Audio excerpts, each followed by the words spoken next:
China's President Xi Jinping has called on regional trading partners to resist pressure from the United States in the light of Donald Trump's trade tariffs. He was speaking at a virtual summit of BRICS countries.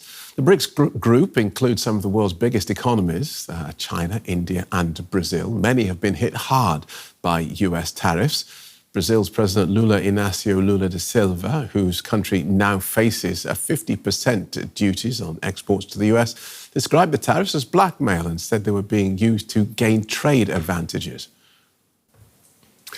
Let's get more on this from Clifford Coonan from DW Business. Welcome, Cliff.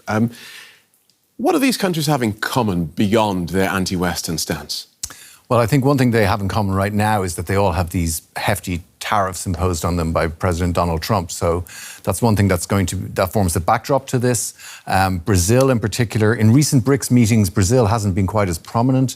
And I think, and also in recent meetings between some of these countries, we haven't seen much from Brazil. So I think Brazil is kind of pushing to the fore a bit, but it's aimed at showing that, that they have these tariffs in common, that they're prepared to try and fight their own corner and try and find common ground in ways that they can push back against the tariffs, but also show that they have this sort of political alliance and the anti-Western stance is a big factor in their relationship. OK, we're seeing a lot of that in the last week or so. How significant was today's virtual summit then? Well, that's right. I mean, it's really building on this, what we've seen in the last week. We had the Shanghai conference, which was all about showing the security commonality that they have.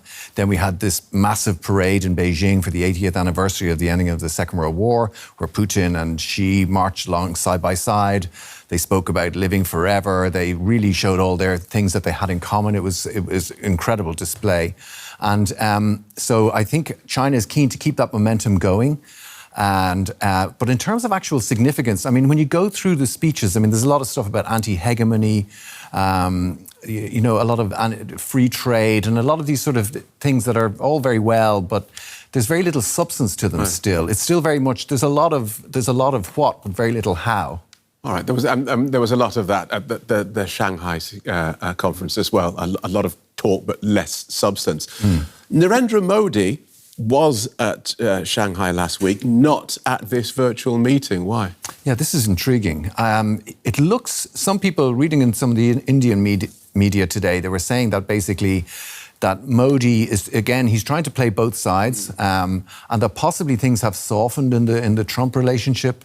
Ultimately, India can't do without its US relations, so it can't completely alienate Trump. On the other hand, it can't completely alienate, yes, Trump. But on the other hand, it needs to keep its relations with China good, because it's a big market for India and it's a big supporter. So again, he's trying to juggle it a bit, but there is maybe a sign that that he's easing more in the other direction. OK, thanks for talking us through that, Cliff. Clifford Coonan from DW Business. Thank you.